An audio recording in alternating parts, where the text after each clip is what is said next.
Awen. Enggak. Mik isi sama.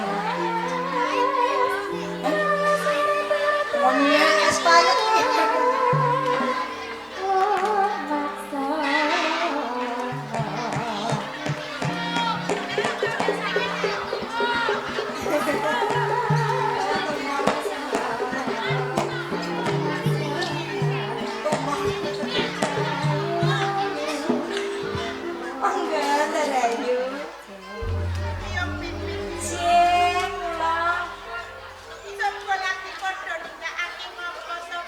Jen iki mau ndembe kemawon damel langan suka Ndarayu. Gawe langan sukune sak sing taman kampung. Leres. Apa kapipat sipan wis rampung to yo? Sampun bab kewajiban sakmenika sampun rampung sedanten kok Ndarayu. Sak umpamane aku ngersake ganti kusana. Sampun cemepak. Nggih wonten tugase piyambak-piyambak niki Ndarayu. Sak umpamane aku ngersake dedaharan. Dedaharan sanggiti sing nyambel Ndara. Nek wektu kino iki rasane aku kepengin banget dahar pelem yo. Pam. Heeh. Ini ana tarate. Kembange purun Ndara. Yo ora.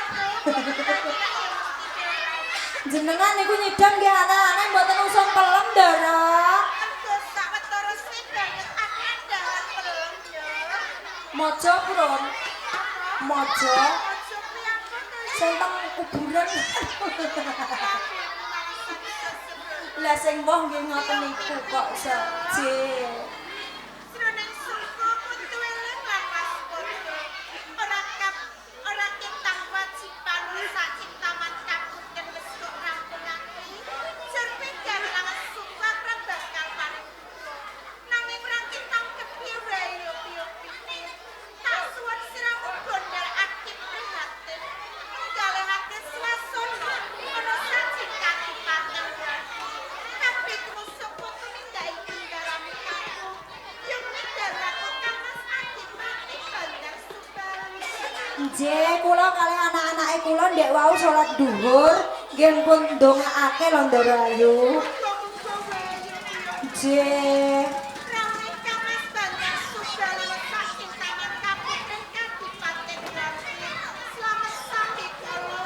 Ing kono ora bakal ana alangan robi keparan. Amin Ndarayu. Nanging Repot. wektu dina iki rasane atiku ora kaya kandang tanpa. Rasane atiku mung tansah ratapan. Kaya-kaya bakal ana kahanan. Sing ora nyenengake sajing kadipaten Gresik.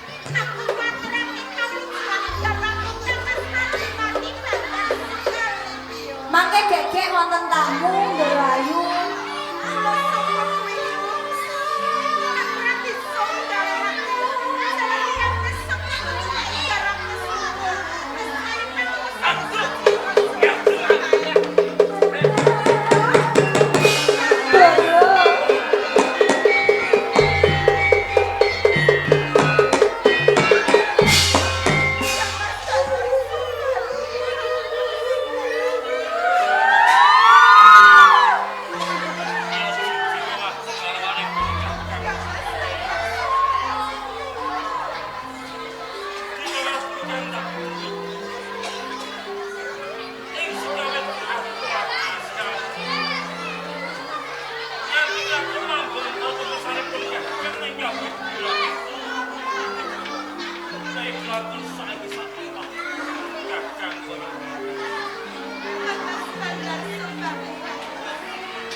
Pun kiat-kiataken Ndara.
Sabar Derayu.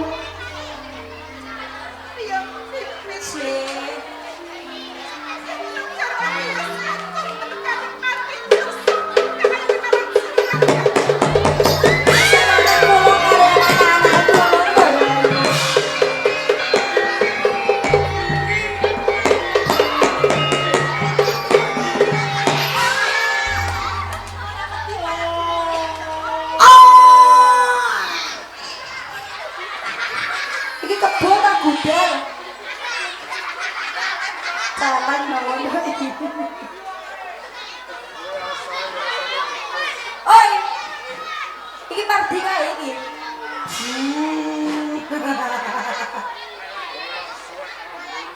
Ampun jenengan suwek niki pun suwek kok sa. Oh wis suwek. Nggih. Idune sampean muncul nang niku lek kok sa. Oh. Iki ndak kebone banci ngono cah.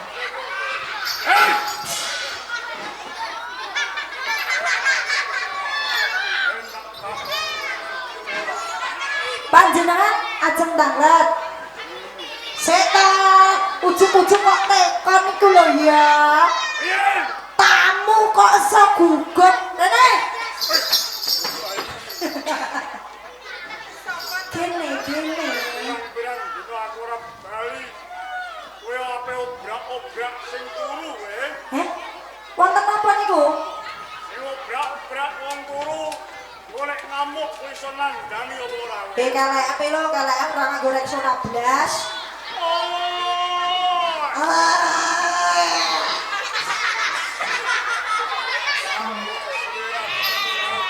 Kebo iki ndak urung mangan ngono cah. Kowe pirang-pirang suwi ora ketemu karo aku. Diomongi kalek ape kok amen ngene terus.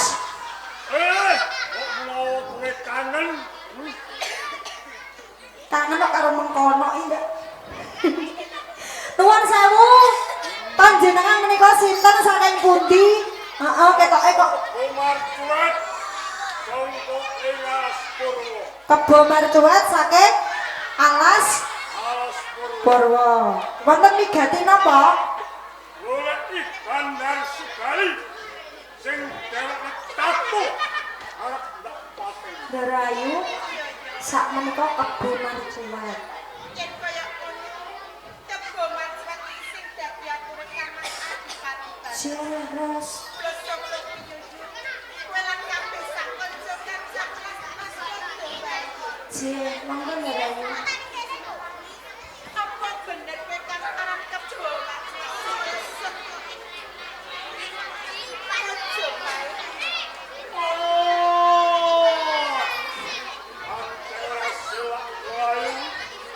Aku kebomar curet layani harapku saya mau kebaik sang Prabu Ramatan.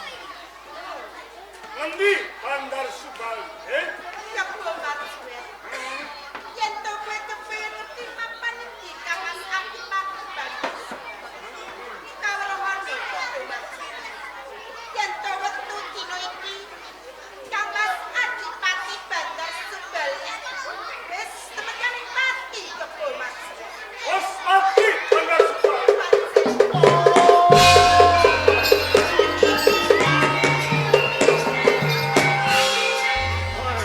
Ayo, kowe pernah opo karo Bandar Subal, Aku Jimbawati. Aku jarwane Kang Mas Adipati. Ana Kadipaten Jati.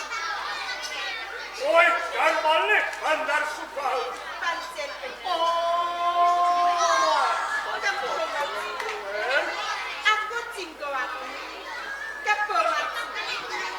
Sakwise ngerteni yen to aku jarane Kang Mas Adipati Bandar Subal. Kaya-kaya bunga sakjroning penggal. Apa to sing dadi wigatimu kebo marcuwet? Bandar Subal wis temekan pati. Kabeh solotan. Emang lamun kowe kaloro-loro ditinggal mati maring garwa. Kowe becik bae. Kowe dadi garwaku, Jimbawati. Aku dadi jarwamu kebo marcuwet.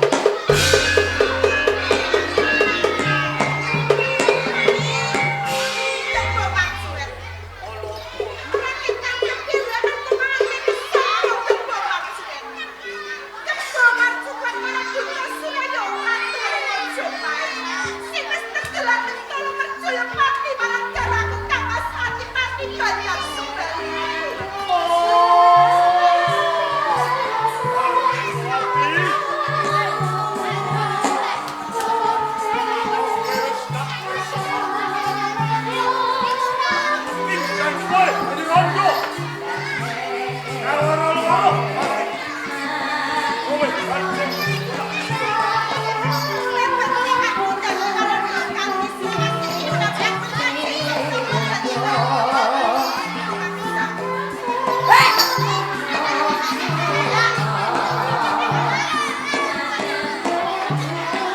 Hati-hati loh, Dok.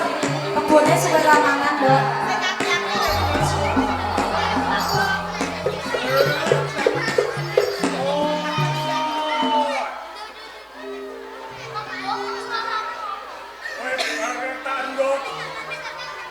Kowe tak ndok ning dhuwur ben ceblok. Nek ceblok tak umbolo. Nek wis mumbul kowe tak ceblok meneh. Iku mangsane apa, Ndok Rayu? Nang nggih, kok iso. Musti kaleng jagat rasa.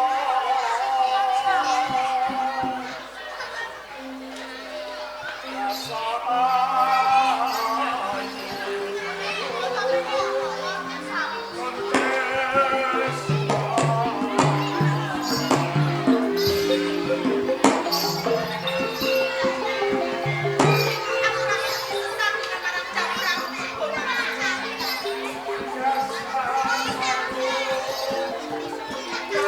Aku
Kula badhe dipun rayu Jogawati. Injil kula Bapak. Lajeng penyan kersa menapa mboten? Tartampa kula boten saged awit kula boten kagungan raos tresna dumateng kebo mancuan Bapak. Kados Pak Trisno nggih sawaris. Injil Bapak.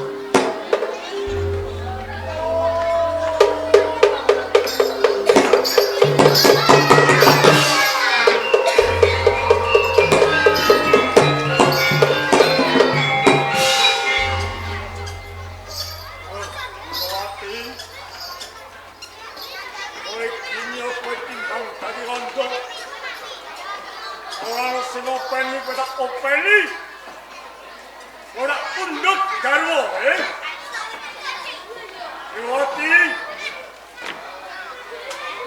lamping tunggak kang kobong, hanya aku sing ngerti, melayu menyang Marsuat ngomong. Yen to Jinggawati ora gelem, mbok pek bojo arep mbok apakno. Jinggawati ora gelem pundut garwo. Pada mongso dari tadah kalau mangsa. Aja Jinggawati sing mbok mongso-mongso nang aku. Hei!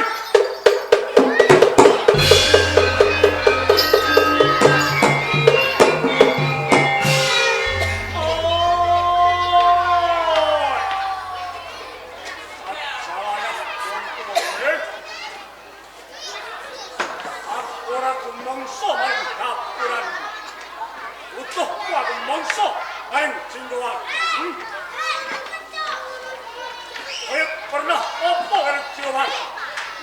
Marjuat ora sana ora kata. Ing yen kula mripat melek ora lali kawan aku. Ki ajar pamengger ke bapakmu.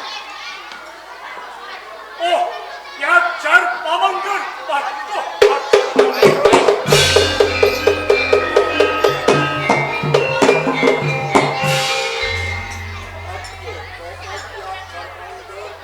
Marjuat. Wiwit dina iki kowe enggal oncat saka pengarep aku. Yen tok ora enggal oncat ana pengarep aku kowe bakal gak sampurnake. Ento pancen kowe arep aku lumpur pamen.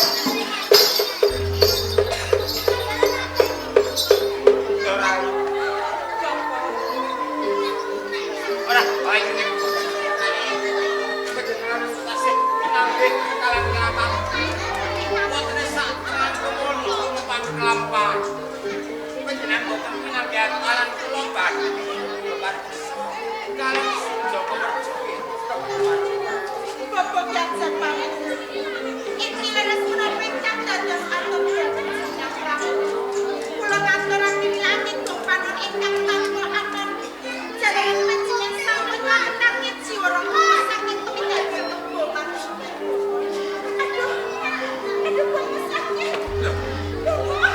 Menapa badhe babaran? Badhe babaran menapa?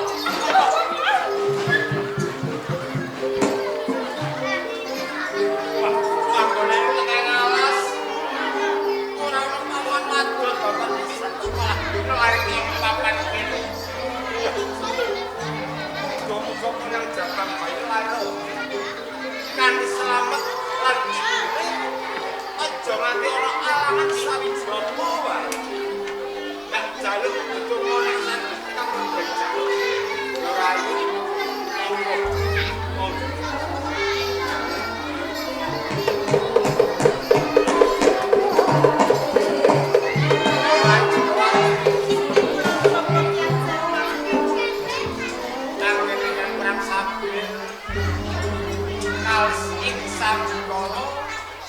Selamat punang jabang bayipun lan selamat tiyang sepuh. Melayu Bapak biasa pamit.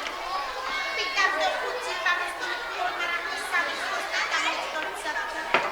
Anggen kula perang sambil marake punang jabang bayi. Sedheunipun slamet samping kula boten wonten alangan beda kula. kaki-kaki. Punang jabang bayi kae putra panjenengan. Menika mijil kakung napa wanita? Punang jabang ingkang kathah ben kemawon kula lairaken putu. Menika mijil kakung. lajeng pinang paring temen sinten? Wonten papan mriki panjenengan ingkang sampun nglametake jiwa raga kaliyan Jabang Bayi. Katamtu panjenengan sampun atus ing tiyang sepuh piyambak. Perkawis jimat asta kagem Bonang Jabang Bayi. Menawi panjenengan saged badhe kula pasrahke dhumateng panjenengan dalem bapa tiyang Jabang Bayi. Rayu nggih. Injih. Badhe kula sagahi. Iki kejuwaken lampane panjenengan. Putra panjenengan lair kan tumbaran. Putrane papan mriki boten gadah sikarma kakung. Leres kula. Ilo kalenggan menika Bonang Jabang Bayi kula paringi tenger Joko Mbara.